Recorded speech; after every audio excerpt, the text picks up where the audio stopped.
Halo, selamat pagi semuanya. Pada video ini, saya akan menjelaskan mengenai terjadinya stres oksidatif pada sel-sel tubuh akibat terjadinya perubahan iklim di dunia ini, terutama berfokus pada perubahan suhu di dunia yang menyebabkan kerusakan sel-sel tubuh dan bahkan kerusakan DNA pada tubuh. Mengapa hal ini penting? Karena memang penelitian menunjukkan bahwa sejak dulu perubahan suhu di dunia ini sudah terjadi dan sekarang sudah sampai mencapai peningkatan 1,5 derajat Celcius perubahannya dibandingkan sebelumnya, yaitu suhunya sudah lebih tinggi 1,5 derajat Celcius dibanding suhu lingkungan sebelumnya. Dan ini ditunjukkan oleh penelitian bahwa sudah menyebabkan terjadinya peningkatan kematian kardiovaskuler per episode panas ekstrim sebesar kurang lebih 3,8%. Penelitian juga menunjukkan bahwa sudah terjadi kehilangan tahun hidup sehat sebanyak 17,5 juta tahun akibat terjadinya suhu tinggi atau kenaikan suhu di dunia ini. Jadi sudah menyebabkan kerugian hilangnya 7,5 juta tahun sehat. Dan diprediksi pada tahun 2050, 90% penduduk global akan berisiko mengalami thermal stress ekstrim ini. Nah, bagaimana terjadinya kerusakan sel atau kerusakan tubuh atau kerusakan jaringan akibat perubahan suhu dunia atau kenaikan suhu ini? Yang pasti awalnya adalah terjadi thermal stress atau stres akibat kenaikan suhu. Nah, thermal stress ini ternyata menyebabkan terjadinya peningkatan terbentuknya radikal bebas. Dan radikal bebas inilah yang akan merusak sel-sel tubuh bahkan hingga tingkat DNA. Jadi, peningkatan 1 derajat suhu inti tubuh akan menyebabkan peningkatan 10-13% metabolisme sel. Sehingga sel itu akan dipaksa bekerja lebih keras daripada biasanya. Dan ini menyebabkan terjadinya peningkatan produksi radikal bebas secara eksponensial. Nah, produksinya ini ada 3 jalur. Pertama, jalur overload yang terjadi pada mitokondria. Suhu meningkat akan menyebabkan gangguan transfer elektron di mitokondria, sehingga terjadi kebocoran elektron. Kebocoran elektron ini akan menyebabkan terjadinya pembentukan superoksida yang sangat banyak di mitokondria karena elektron ini akan bertemu dengan oksigen. Elektron plus oksigen menyebabkan produksi superoksida yang merupakan radikal bebas dalam jumlah yang banyak. Selain itu terjadi juga peningkatan BAX dibandingkan BCL2. Hal ini akan menyebabkan terjadinya jalur apoptosis pada sel-sel. Jalur apoptosis ini apa? Yaitu terjadinya kematian sel-sel. Dan jalur yang kedua adalah terjadi dehidrasi dan peningkatan viskositas darah. Dehidrasi dan peningkatan viskositas darah ini akan menyebabkan terjadinya, pertama, apabila dehidrasi, kan volume plasma darah atau volume cairan dalam darah akan menurun. Sehingga si agen-agen prooksidan atau radikal bebas ini akan semakin terkonsentrasi atau makin pekat. Sehingga akan semakin merusak sel-sel tubuh. Selain itu, kekentalan darah meningkat akan jadi stasis vaskular atau gangguan aliran dari darah di dalam pembuluh darah. Gangguan aliran ini akan menyebabkan terjadinya iskemik organ visceral. Iskemik itu hampir rusak akibat tidak ada suplai darah atau kurangnya suplai darah dan oksigen. Jadi suplai darah dan oksigen ke sel-sel atau organ itu sangat berkurang dan karena kekurangan akan terjadi iskemik, yaitu hampir rusak tapi belum rusak. Nah, kemudian jalur yang ketiga yang lebih berbahaya lagi adalah jalur reperfusi. Jalur reperfusi ini terjadi saat dehidrasi maupun suhu sudah diperbaiki. Jadi apabila saat dehidrasi atau saat suhu tinggi, maka si organ-organ mengalami iskemik dari proses yang kedua tadi. Nah, pada saat iskemik, ATP akan diubah menjadi yang namanya santin. ATP adalah energi di sel. Akan diubah menjadi santin, dan bila diperbaiki kondisi ini, aliran darahnya diperbaiki sehingga tidak iskemik lagi dengan cara misalnya minum, sehingga tidak dehidrasi, sehingga suplai darah dan oksigen cukup lagi, dan tidak terjadi iskemik, maka si santin ini akan bertemu dengan oksigen dan akan menyebabkan terjadinya pembentukan superoksida yang sangat banyak. Jadi burst atau ledakan pembentukan superoksida tadi yang merupakan radikal bebas atau agen prooksidan tadi. Sehingga akan terjadi penumpukan jumlah radikal bebas dalam jumlah yang sangat banyak. Dan juga apabila dari tempat yang panas ke tempat yang dingin. Apabila pindah ke tempat yang dingin, maka airan darah akan diperbaiki dan terjadi bertemunya santin dan oksigen juga, dan terjadi ledakan superoksida tadi. Nah, ini juga menyebabkan terjadinya peningkatan nekrotik faktor Kb. Peningkatan nekrotik faktor Kb ini akan menyebabkan terjadinya inflamasi kronis yang terus-menerus, yang menyebabkan terjadinya pembentukan agen-agen inflamasi yang lain, sehingga terjadi inflamasi kronis yang merusak sel-sel. Jadi, kerusakannya terjadi pada tingkat DNA, pada tingkat lemak, pada tingkat protein. Ini semua akan menyebabkan terjadinya penyakit tidak menular secara kronis. Intinya radang kronis ini dan radikal bebas yang dalam jumlah banyak dan kronis ini menyebabkan terjadinya penyakit tidak menular. Penyakit tidak menular apa? Diabetes, kemudian kanker, kemudian darah tinggi, sakit jantung. Nah itu, ini dasar atau akar terjadinya penyakit tidak menular tadi. Nah, bagaimana proses lebih detailnya? Seperti ini.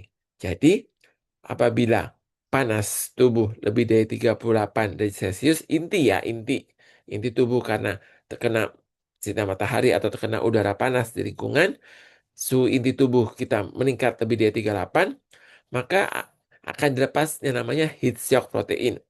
Heat shock protein ini sementara akan melindungi tubuh dari panas, tapi tidak bisa bertahan lama.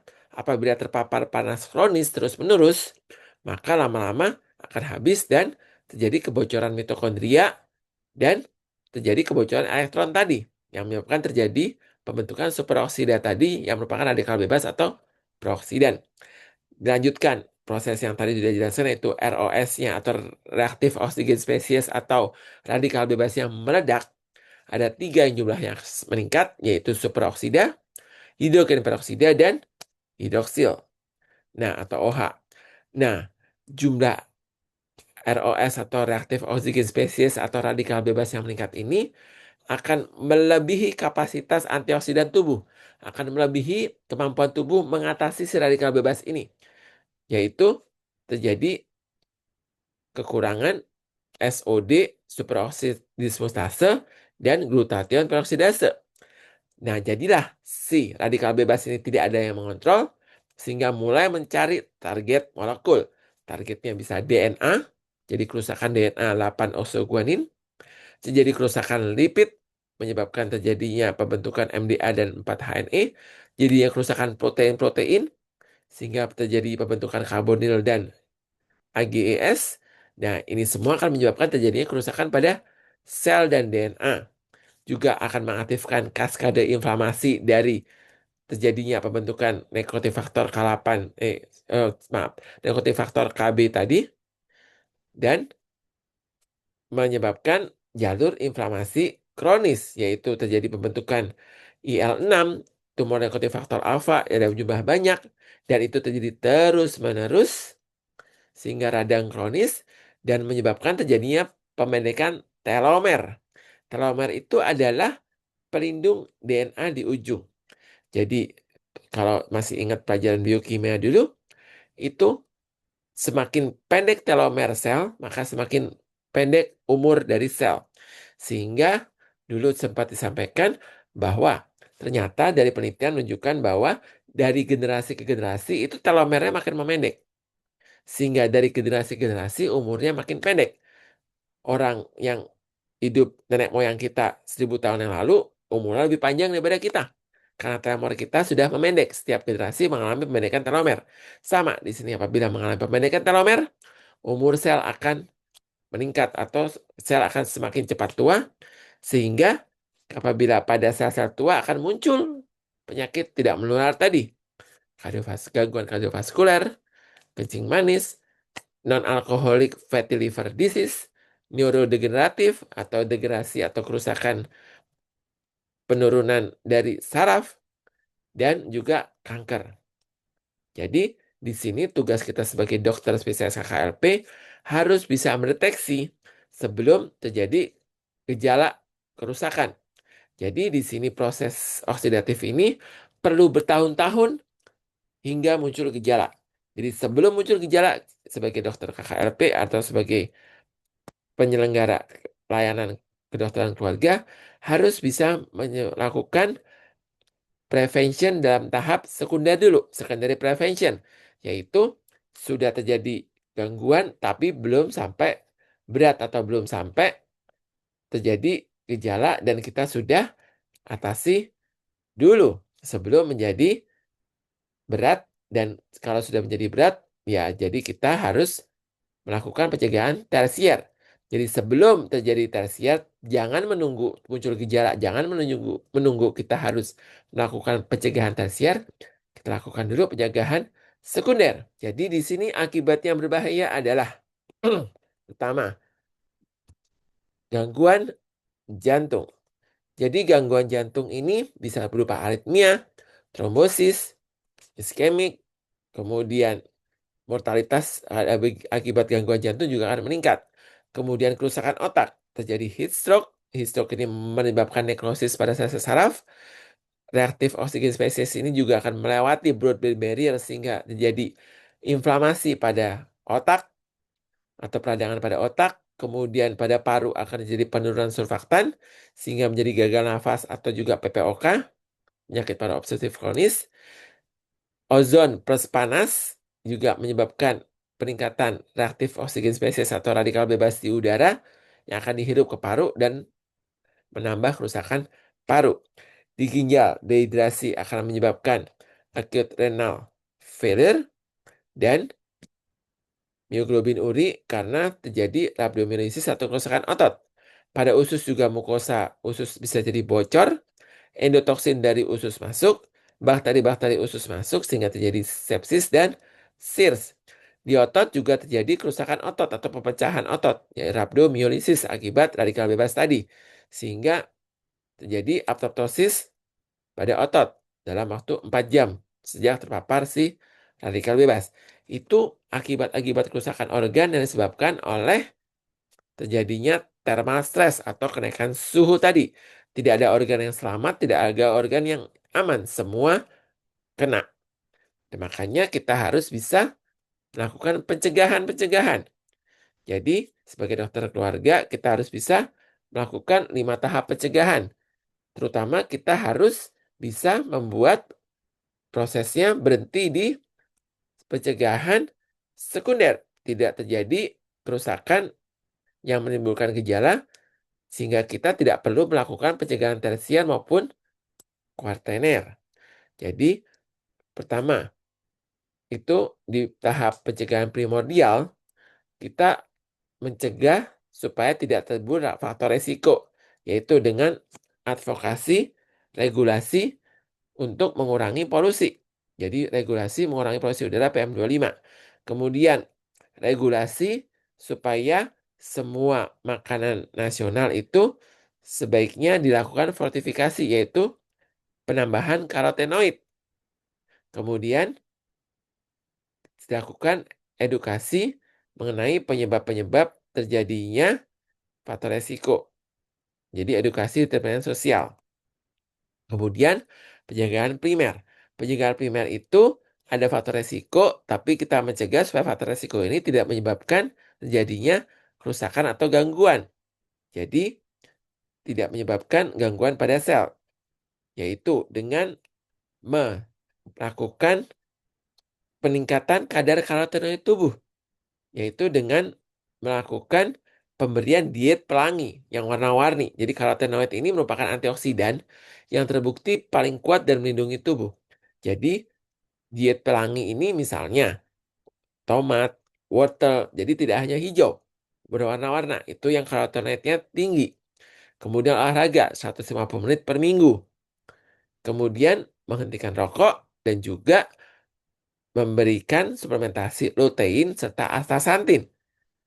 Mencegah supaya tidak jadi kerusakan lebih lanjut akibat adanya si radikal bebas. Atau radikal bebas ini tidak sampai merusak sel-sel dan organ tubuh.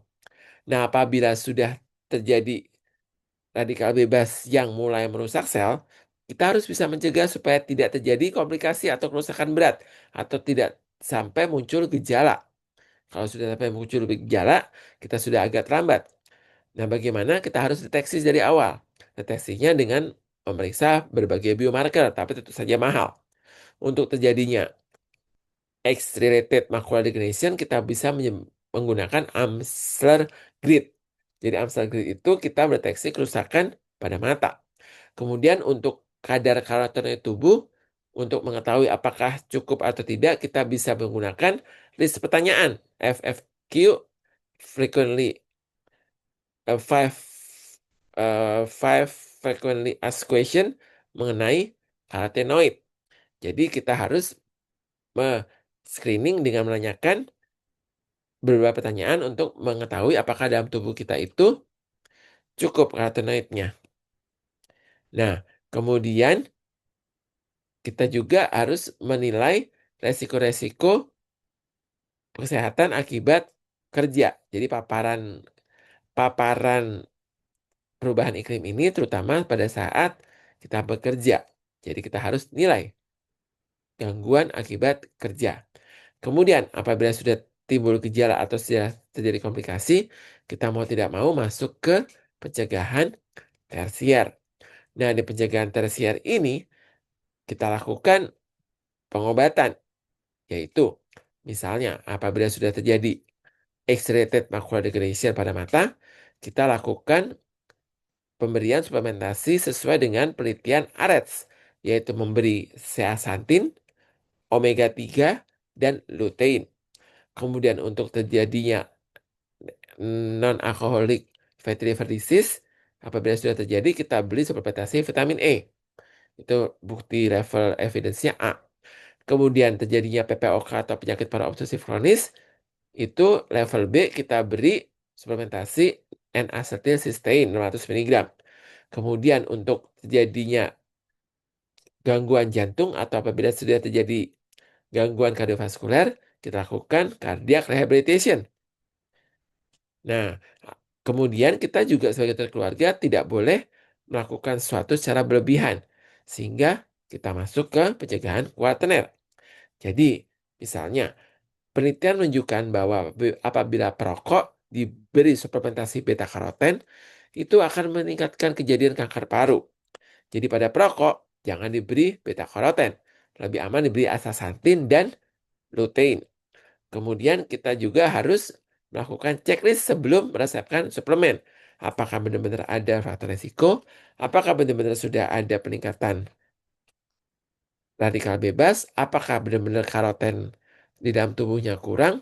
Apakah benar-benar sudah terjadi kerusakan berat sehingga perlu suplementasi tinggi? Kita harus checklist. Dan bila ternyata berlebih, kita lakukan deprescribing. Nah, untuk kadar karotenoid di dalam tubuh sendiri, sekarang sudah ada alat yang bisa mengukurnya, sehingga kita bisa tahu apakah kurang atau lebih atau sudah cukup. Apa kita perlu suplementasi atau tidak. Nah, ini adalah Amstel Grid yang kita gunakan untuk mendeteksi accelerated macular degeneration. Jadi ini kita minta pasien memprint sendiri seukuran 10 kali 10 cm. Kita minta pasien menutup mata bergantian dan satu mata digunakan untuk melihat grid ini dari jarak 30 cm dengan fokus pada titik di tengah. Kita tanyakan apakah ada garis-garis yang berdistorsi atau melengkung, berat, atau ada garis-garis yang hilang. Bila ada berarti menandakan adanya gangguan AMD ini dan harus segera dirujuk ke spesialis mata. Nah, ini untuk daftar pustakanya. Dan ini sebenarnya kami sudah mempersiapkan buku referensi yang memuat semua akibat-akibat sel oksidatif yang bisa terjadi pada sel-sel tubuh, termasuk cara mendeteksinya, termasuk penanganannya. Jadi buku ini sedang dipersiapkan dan sedang dibuat, dan memang belum jadi. Dan kebetulan penyusunnya adalah saya dan Prof. Eti yang merupakan dosen di UGM, dan editornya adalah Dr. Danasari dan Prof. Indah. Jadi nantikan jadinya buku ini nanti apabila sudah jadi, boleh dibeli dan dibaca. Kalau mau pre-order juga boleh, silakan. Nah, itu yang bisa saya sampaikan pada hari ini. Terima kasih atas perhatiannya dan sampai ketemu pada video yang lain. Terima kasih.